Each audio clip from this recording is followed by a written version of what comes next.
Uncle Wiggily's Auto Sled. Eager. How Mr. Hedgehog helped him get up the slippery hill, and how Uncle Wiggily made snow pudding. Also, what happened in the snow fort. By Howard R. Garis. One day, Uncle Wiggily Longears took Nurse Jane Fuzzy Wuzzy for an auto ride.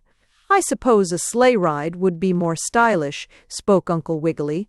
"But I have no cutter. I have no cutter." Nurse Jane said the auto would suit her very well, and away they went. But soon they came to the bottom of the steep and slippery hill. Asked Nurse Jane. "Oh, I guess so," answered Uncle Wiggily, but it did not. The wheels slipped and skidded. "Oh dear," cried Nurse Jane. "What shall we do?" Uncle Wiggily also wondered. After trying 2 or 3 times to get up the ice-covered hill and finding his wheels kept slipping, Uncle Wiggily said, "I will try a new plan. Are you going to put chains on?" asked Nurse Jane. "I have none, or I would," said Mr. Longears. So the auto was turned around, and Uncle Wiggily tried it that way. But the wheels whizzed around, and the auto stayed in the same place, at the foot of the hill. "We shall never get anywhere at this rate," said Nurse Jane. "Are you pushing, Nurse Jane?" cried Uncle Wiggily, as he turned on more gasoline. "Are you pushing?" The muskrat lady, who had gotten out and was in back of the auto, answered, "Am I pushing? Well, I should say I was." With all Nurse Jane's pushing, the auto seemed to be slipping back instead of going ahead. "What shall we do?" asked the muskrat lady. "I don't know," sadly answered Uncle Wiggily. "What's the matter, Uncle Wiggily?" asked Jackie. "Won't your auto go up the hill?" The rabbit gentleman shook his head. "We can't get up," he said. "Maybe we could help," offered Petey. The 2 bow-wow doggy boys had come along with their sleds to coast on the hill. "Thank you for offering, but how could you help get Uncle Wiggily's auto up?" asked Nurse Jane. "He could put our sleds under the front wheels," said Jackie, "and then he would have an auto sled. Maybe it would go up easier then." "It was very kind of you to offer me your sleds," said Uncle Wiggily to Jackie and Petey. The sleds of the doggy boys were tied to the 2 front wheels of the auto with ropes. "Now we will surely go up the hill," said Nurse Jane. So they all got in the machine again, and Uncle Wiggily started off. But alas, once more the back wheels spun around like an alarm clock.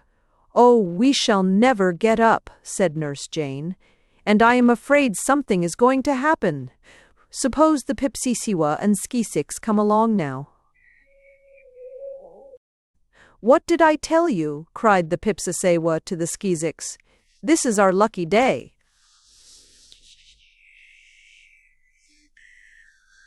The Ski sort of wrinkled up his nose preposterous-like and remarked, "Lucky day? What do you mean?" The Pipsisiwa, with his paw, pointed to Uncle Wiggily, Nurse Jane, and Jackie and Petey Bow. "Wow!" still in the auto sled at the foot of the hill. "That is what I mean, Souse," grunted the Pip. "There is Uncle Wiggily at the foot of a slippery hill. He can't get up, and we can catch him. Are you with me?" "What seems to be the trouble, Uncle Wiggily?" asked Mr. Prickly Porcupine Hedgehog as he came walking along. "What's the matter?" Mr. Longears stopped the wheels from spinning. "The matter is this hill is so slippery we can't get up. Our wheels skid, even though the boys' sleds are in front."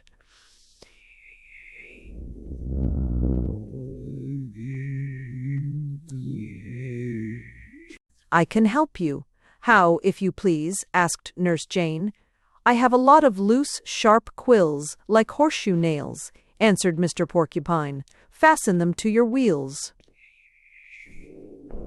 "It is very lucky you came along, Mr. Hedgehog," said Uncle Wiggily.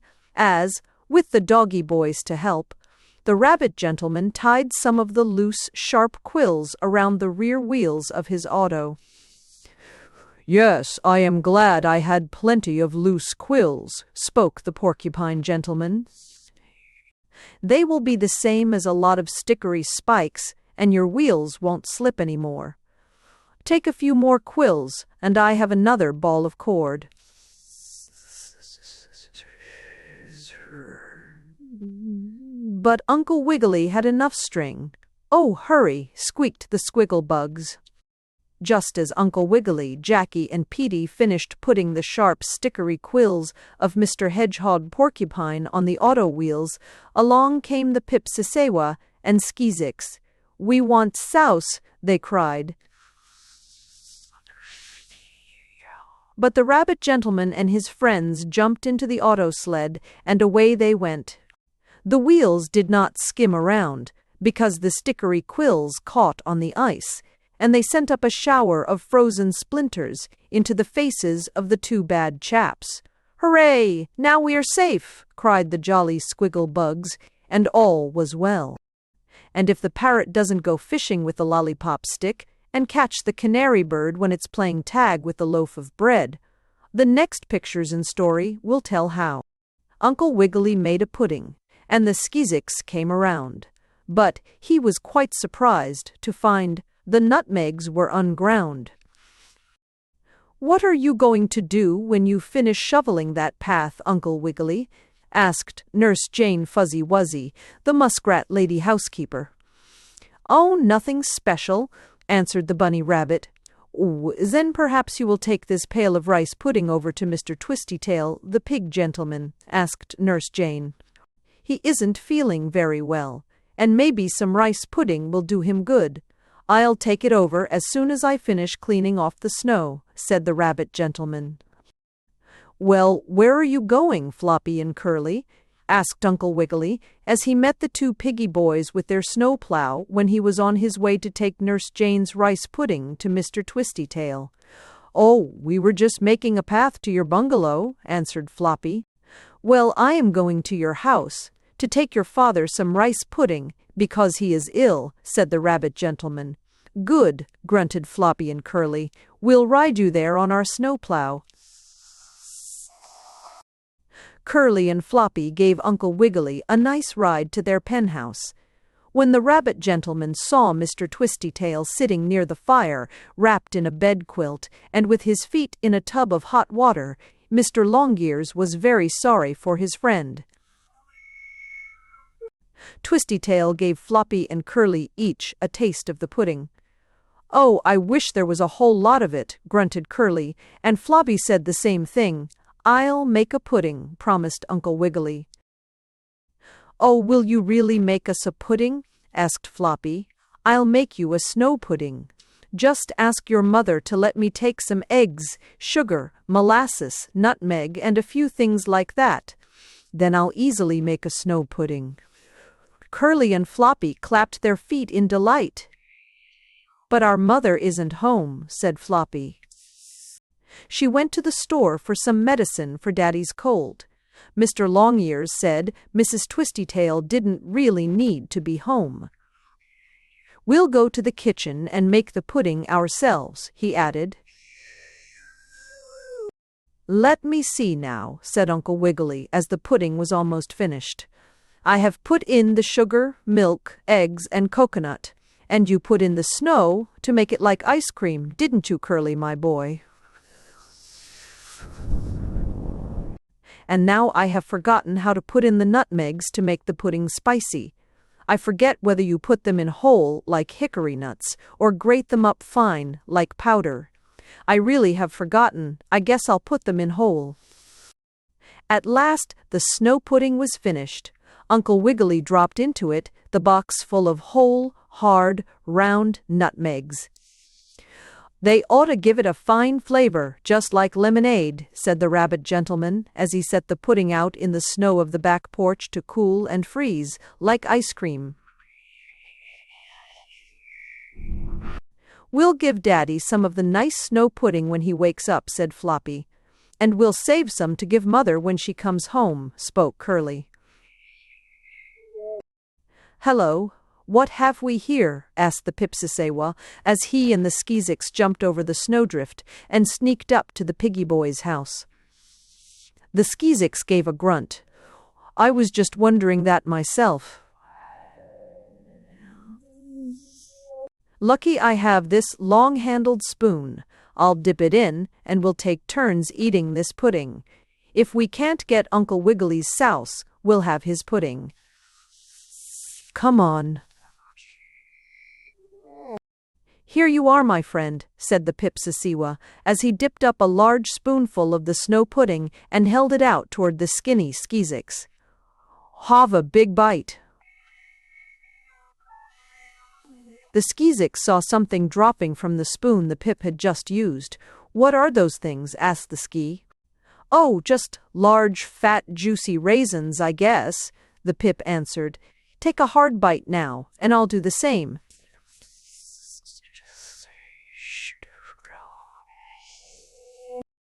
"Ha, ha!" laughed Uncle Wiggily as he saw the Pip and Skee run away. "Ho, ho! That's the time I fooled them." They saw the bad chaps running away, holding their jaws. "They bit too hard on the nutmegs in our pudding," said the bunny rabbit. "I remember now. It's just as well I didn't, or else the Pip and the Skee would have eaten it all. I can pick out the whole nutmegs, great one, and our pudding will be as good as ever." And it was. Now, if the lemonade doesn't slip on the butter knife and fall downstairs when the teacup is trying to dance in the sugar bowl, the next pictures and story will tell how. The bad Pip, Skee, and Fox chased Uncle Wiggily, and the bunny thought, surely he would be caught. But the snow fort saved him. Uncle Wiggily Longears, the bunny rabbit gentleman, was out walking in the snow-covered fields one day when he met Sammy and Susie Littletail, the two rabbit children, and Johnny and Billy Bushytail, the two squirrel brothers. "Where are you going, Uncle Wiggily?"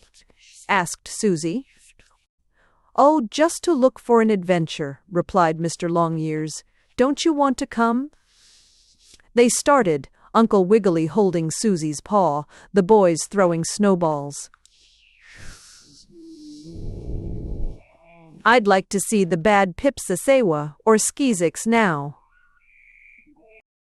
"Why do you want to see the Pipsissewa or Skeezicks, Billy?" asked Johnny, the other squirrel boy. "Oh, so I could throw snowballs at 'em," answered Billy, "and pay them back for trying to get Uncle Wiggily's souse." The bunny rabbit made some holes in the snow with his red, white, and blue-striped rheumatism crutch, and then, all of a sudden, Susie cried, "Well, you have you wish, Billy Bushytail. Look, there's the Skeezicks now, and the Pipsissewa and Bad Fox are with him." "Oh!"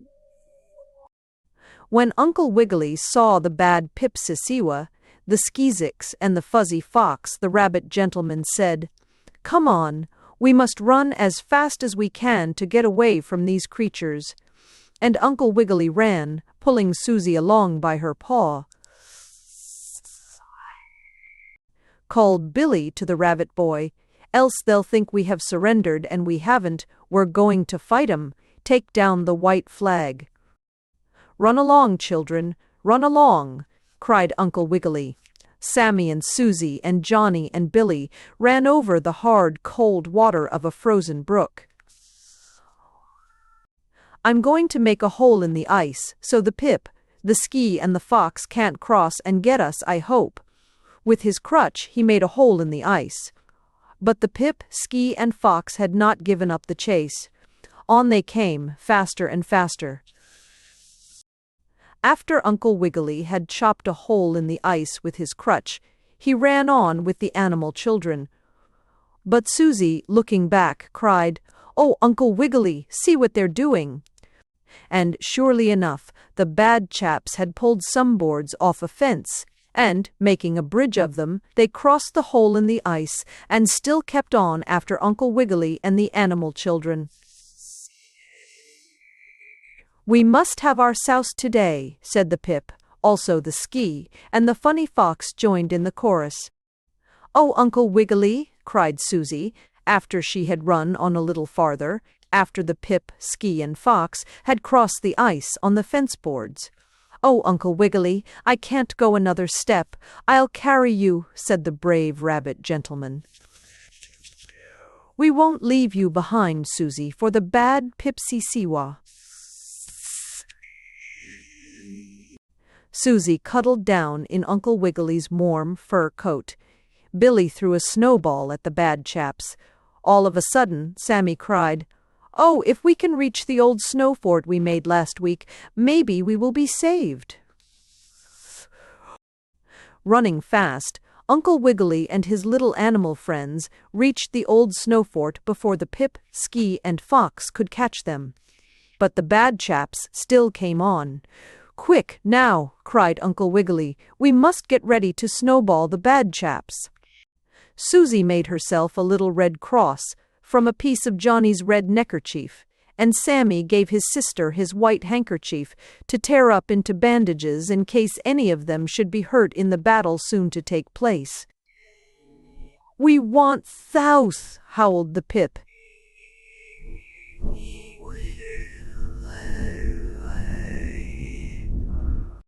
Come on now, cried the Pip to the Ski and Fox.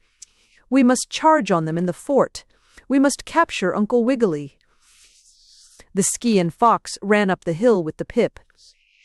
Ouch! Wouch! Cried the Ski. Someone hit me in the eye with a snowball. Uncle Wiggily had made a lot of snowballs for the animal boys to throw at the enemy. Bang away! Bang away! Cried brave Uncle Wiggily. Hooray! Hooray! Hooray! Shouted the boys, while Red Cross Nurse Susie was all ready with rolls of bandages. The boys threw so many hard snowballs over the wall of the fort at the Pip, Ski, and Fox that the bad animals were glad enough to run away. Oh, wow! Come on out of this! Howled the Pip to the Ski, and down the hill they ran.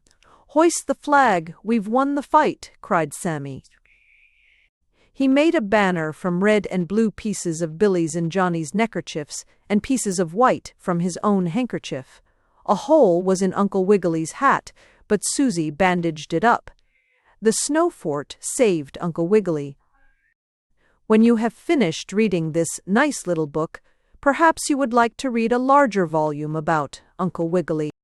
If so, go to the bookstore and ask the man for one of the Uncle Wiggily bedtime storybooks. They have a lot of funny pictures in, and 31 stories, one for every night in the month. If the bookstore man has none of these volumes, ask him to get you one or send direct to the publishers. A.L. Burt Company, 11 Ford East 23rd Street, New York City. Look, here, old with evidence as as a major, quite, even prepared differented as the others as emotion, wide diffusings that around the world that research. Uncle Wiggily has a message for you. Dear boys and girls, I know you will like this little book, and I want to tell you something else that my author father, Mr. Garis, has done for you. He has made a wonderful game, played on a big, beautiful colored board. It's all about me, and he calls it the Uncle Wiggily game. It is sold by all stores and toy dealers. Ask for the Uncle Wiggily game. Yours for happy hours, Uncle Wiggily.